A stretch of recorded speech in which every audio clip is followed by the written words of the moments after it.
Durante séculos, homens cruzaram os oceanos em busca de ouro, poder e glória. Mas existiam coisas no mar que até os próprios piratas temiam encontrar. Lugares riscados dos mapas, navios abandonados à deriva, ilhas onde ninguém envelhecia, porque ninguém voltava. E entre todas as histórias enterradas pelo oceano, algumas jamais deveriam ter sobrevivido, porque certas maldições não terminam quando a tripulação morre. Elas continuam esperando, no escuro, entre a névoa e nas águas onde o mar parece respirar. Hoje, você vai ouvir relatos de maldições piratas que ainda assombram o oceano. O mar estava calmo naquela noite. Calmo demais. Nem mesmo os piratas gostavam quando o oceano ficava silencioso daquele jeito, porque marinheiros antigos acreditavam que, quando o mar parava de fazer barulho, era porque alguma coisa estava escutando. O navio Sangue de Salem cruzava o Atlântico, carregando ouro roubado de uma embarcação espanhola desaparecida semanas antes. 30 homens, nenhum deles religiosos, nenhum deles supersticioso. Até aquela noite, o primeiro a ouvir foi Elias, o vigia do mastro principal. Ele jurou ter escutado correntes se arrastando debaixo do casco, lentamente, como se algo enorme estivesse acompanhando o navio nas profundezas. O capitão mandou ignorar. O oceano fazia sons estranhos. Sempre fez.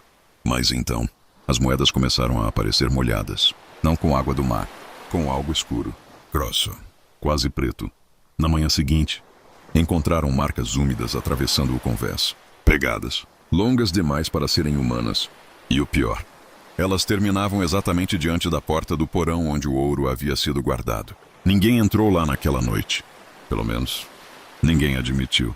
Depois disso, o vento morreu completamente. As velas pararam. O navio ficou imóvel no oceano. E o silêncio começou. Não existiam gaivotas. Não existiam ondas. Não existia vento. Apenas o barulho lento de correntes vindo debaixo da água. Toda madrugada. No mesmo horário, alguns homens começaram a dizer que ouviam vozes vindas do porão. Outros afirmavam que as moedas mudavam de lugar sozinhas durante a noite. Mas foi no 5º dia que encontraram o primeiro corpo. Elias, o vigia, estava ajoelhado perto da proa, os olhos completamente brancos, a pele molhada, como se tivesse sido puxado para o fundo do oceano e devolvido. Em suas mãos, uma única moeda negra. O capitão ordenou que jogassem todo o ouro no mar. E pela primeira vez, homens que sobreviveram guerras, tempestades e massacres obedeceram sem discutir. As caixas foram abertas uma por uma. Mas quando começaram a lançar as moedas ao oceano, algo aconteceu. O mar começou a se mover, não como ondas, como respiração. Subindo, descendo, lentamente. E então, ouviram aquilo, um som grave, profundo, vindo das profundezas, como se alguma coisa gigantesca estivesse acordando sob o navio. Os homens entraram em pânico. Alguns correram, outros começaram a rezar. E um deles simplesmente se jogou no mar. Mas ele não afundou. Ele ficou parado, flutuando, olhando para baixo, como se estivesse vendo alguma coisa na escuridão abaixo dele. Depois disso, ele começou a gritar. Não de dor, de medo. Um medo tão profundo que fez toda a tripulação congelar. E então, alguma coisa puxou o homem para baixo. Rápido demais, violento demais. O oceano voltou ao silêncio.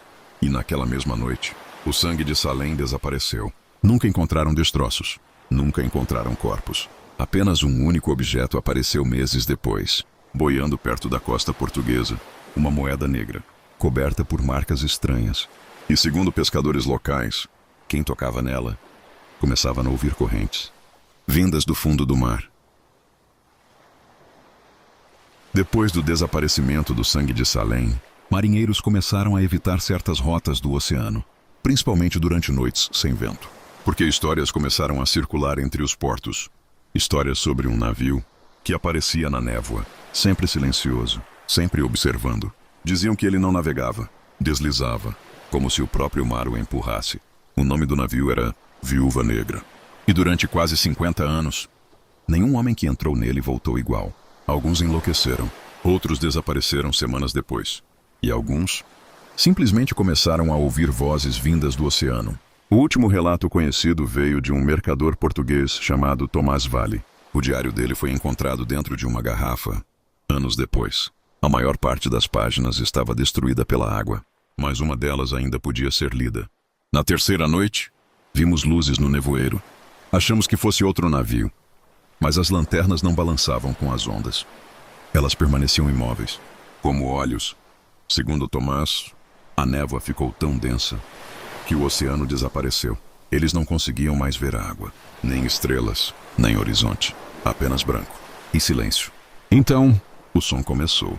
Correntes, lentamente se arrastando pela madeira. Um dos marinheiros jurou que ouviu passos acima do navio. Não no convés, acima, como se alguém andasse sobre as velas. O capitão mandou ninguém olhar para cima, mas um homem olhou e imediatamente começou a gritar. Não dizia palavras, apenas apontava para o mastro, tremendo. Quando os outros finalmente tiveram coragem de olhar, não havia nada lá, apenas cordas balançando e o som, correntes, cada vez mais próximas. Naquela madrugada, o Viúva Negra surgiu pela primeira vez, devagar, saindo da névoa, sem vento, sem barulho. As velas estavam rasgadas, o casco parecia queimado, e não existia tripulação no convés, nenhuma. Mesmo assim, o navio continuava se movendo. Tomás escreveu que sentiu algo estranho quando o navio passou ao lado deles, um frio absurdo, como se toda a temperatura do oceano tivesse desaparecido. E então, ouviram a voz, vinda do outro navio, baixa, rouca, chamando homens pelo nome, um por um. Ninguém respondeu, exceto um marinheiro chamado Raul.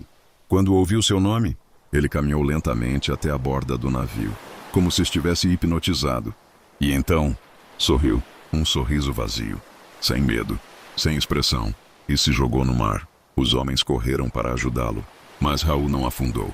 Ele permaneceu parado na água, olhando para baixo, como se alguma coisa estivesse diante dele sob o oceano. Então, lentamente, alguma coisa começou a puxá-lo. Primeiro as pernas, depois o torso, até desaparecer completamente. Sem luta, sem gritos, apenas silêncio. O Viúva Negra desapareceu na névoa logo depois.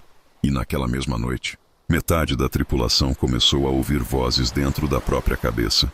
Tomás foi o único sobrevivente, pelo menos oficialmente.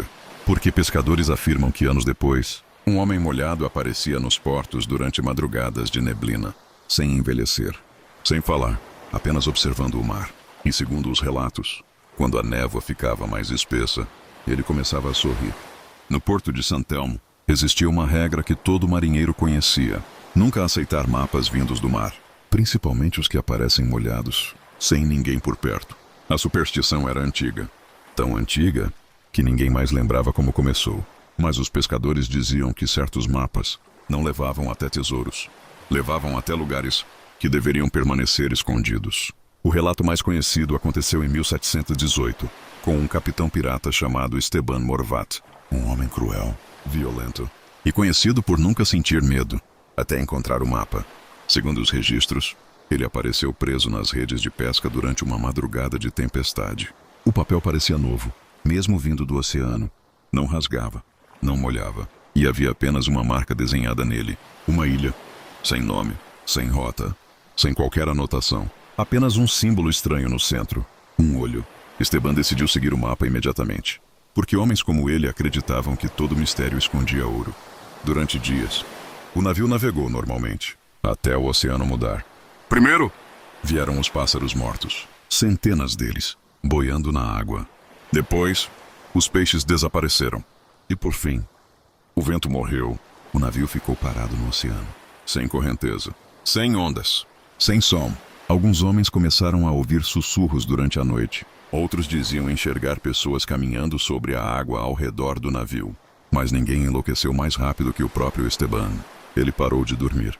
Passava madrugadas olhando para o horizonte, segurando o mapa molhado nas mãos e repetindo a mesma frase. Ela está chamando. Ninguém sabia o que aquilo significava, até a ilha aparecer. Ela surgiu da névoa sem aviso, escura, silenciosa, como uma sombra gigantesca parada no meio do oceano. Nenhuma árvore se movia, nenhum animal fazia som, nem mesmo o mar tocava a praia. Era como se o próprio oceano evitasse aquele lugar. Esteban levou metade da tripulação para a terra e ordenou que os outros aguardassem no navio. Eles nunca deveriam ter desembarcado. Segundo os sobreviventes, a ilha era coberta por ruínas antigas, muito mais antigas que qualquer civilização conhecida. Pedras negras, esculpidas com símbolos impossíveis. E no centro da ilha, Existia um poço, profundo demais, escuro demais. Alguns homens juraram ouvir respiração vindo lá de baixo. Outros diziam ouvir vozes chamando por eles no fundo do poço. Uma das entradas do diário afirma: o capitão ficou olhando para dentro da escuridão por quase 1 hora. Depois começou a sorrir. Naquela noite, os gritos começaram. Um marinheiro apareceu correndo pela praia, coberto de sangue, sem os próprios olhos. Ele repetia desesperadamente: ela viu a gente. Depois disso, o caos tomou conta da ilha. Homens começaram a desaparecer entre as ruínas. Outros se jogaram no poço. E alguns afirmavam enxergar vultos observando entre as pedras. O último sobrevivente fugiu sozinho no pequeno bote do navio. E antes de desaparecer, escreveu apenas uma frase no diário. O mapa não mostrava o caminho até a ilha. Mostrava o caminho para ela encontrar você. O navio de Esteban Morvat nunca voltou. Mas pescadores afirmam que durante noites de neblina, uma ilha escura às vezes aparece em lugares onde ela não deveria existir. E segundo os relatos, sempre existe alguém esperando na praia, segurando um mapa molhado nas mãos. Entre os piratas do Mar Negro, existia uma superstição antiga: nunca recolher alguém encontrado sozinho no oceano, principalmente durante neblina, porque marinheiros acreditavam que certas coisas não vinham do mar, o mar apenas devolvia. O caso mais perturbador aconteceu com o navio Aurora Vermelha, em 1731. Segundo os registros, eles encontraram um pequeno bote à deriva durante uma madrugada sem vento. Não existiam ondas, não existiam pássaros, apenas névoa e silêncio. Dentro do bote, havia uma menina, sozinha. Não devia ter mais de 10 anos. Vestido escuro, pés descalços, pele extremamente pálida. E o mais estranho, completamente seca, mesmo cercada pelo oceano. O capitão ordenou que a levassem para bordo. Alguns homens tentaram impedir. Diziam que aquilo era errado, que nenhuma criança sobreviveria sozinha naquela parte do mar. Mas o capitão ignorou. E foi nesse momento que os problemas começaram. A menina nunca dizia seu nome, nunca chorava, nunca sorria.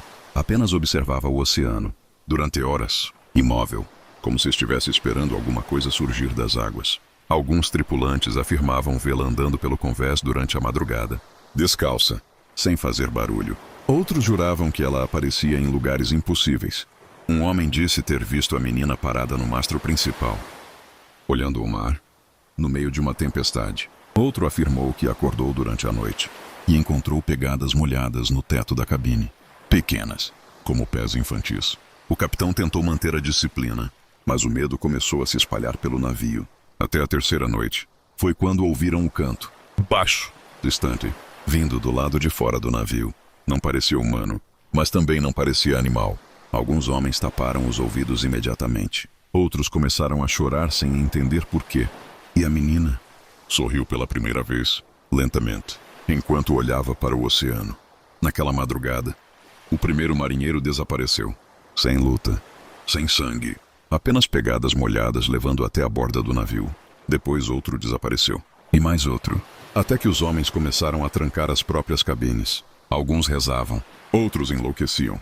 Mas ninguém tinha coragem de tocar na menina, porque toda vez que alguém se aproximava dela, sentia algo estranho, um frio profundo, como estar afundando em água escura. O último registro do diário do capitão foi escrito às pressas. A tinta estava tremida, as palavras quase ilegíveis.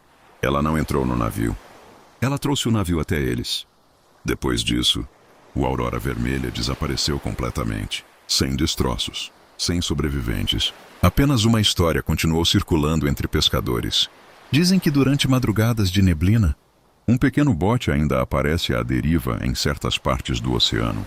E dentro dele, sempre existe uma menina esperando, seca, imóvel, observando o mar. O oceano guarda coisas que o mundo esqueceu. Navios, relatos, pessoas. E talvez algumas histórias nunca tenham sido criadas para serem encontradas novamente. Porque durante séculos, marinheiros desapareceram tentando entender o que existia além da névoa, além das rotas conhecidas, além dos lugares onde o mar parecia vivo. E o mais assustador, talvez seja saber que quase todas essas histórias terminam da mesma forma: silêncio. Se você chegou até aqui, significa que agora também carrega esses relatos com você. Então me diga nos comentários, qual dessas maldições piratas foi a mais perturbadora? E se quiser que eu continue trazendo novos relatos marítimos, Histórias proibidas, navios fantasmas, criaturas do oceano e mistérios que nunca deveriam ser encontrados. Se inscreva no canal, porque nas profundezas do mar ainda existem coisas esperando para serem contadas. E talvez elas já tenham começado a observar você também.